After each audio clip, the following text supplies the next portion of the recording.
5টা 20-এর ফেরিতে উঠছি। তাই ফেরিতে ওঠার পর আমাদের গাড়ি দাঁড়ানো ছিল, দাঁড়ানো গাড়িতে আরও অনেক গাড়ি ছিল ফেরিতে।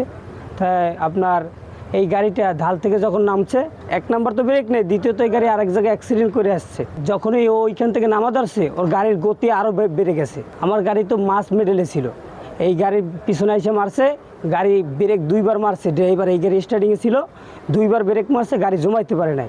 ওইখান থেকে ঠেললে গাড়ি এই পর্যন্ত নিয়ে এসে, কিন্তু লাস্টে যাইয়ে বডিতে ঠেকে গেছে, যে কারণে গাড়ি আর নদীতে টোটাল নামে নেয়।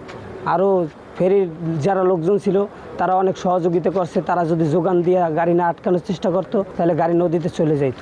আর গাড়িতে কিছু যাত্রী ছিল, তারা মনে করেন নিজের যান বাঁচানোর জন্য লাফাই নদীতে পড়ছে, তারপর তাদেরকে ট্রলারের সাহায্যে উদ্ধার করা হয়েছে। গাড়িতে বেশি না, মাত্র 12-13 জন। এর ভিতরে মহিলা ছিল 3 জন না 2 জন। তা মহিলা একজন নিচে ছিল আর একজন উপরে ছিল। তা আপনার মহিলাদের তেমন কোনো সমস্যা নেই, একটা বাচ্চা সব মহিলা ছিল, তারে ট্রলারে উদ্ধার করা হয়েছে। সামনে মোটরসাইকেল আমি যতটুকু দেখছিলাম 3টে ব্রেক করছে আর একটা কেবল এসে প্লেস করতেছে। আমি এই দেখিয়া 2 গাড়ির মাঝখানে এসে দাঁড়াইছি, মানে আমার গাড়ির পিছন দিকটা আমি দাঁড়াইছি। ওর গতি দেখে আমি লাফ দিয়ে ওই পাশে পড়ে গেছি, নাইলে আমি 2 গাড়ির মেডেলে চলে যাইতাম। আমার গাড়িটা মাঝখানে দিতে বলছিল, আমি এই ফাঁসে নিয়ে এলাম। বাসটা গাংমারিতে থাকবো, গাংমারিতে 2টা বাস থাকবো, এই জন্য আমাদের গাড়ি ফাঁসা ছিল। এই বাসের সামনে মোটরসাইকেল ছিল 3টা, আরেকটা নিয়ে এনে লাগছে 4টা। ওই পাশে আবার অটো ছিল, লোকজন মেলা লোকজন ছিল। মারের লগে লোকজন সব নিচে পড়ে গেছে নদীতে পড়ে যাওয়ার পরে ট্রলারে সব মানুষের উদ্ধার করে নিয়ে যাইতেছে।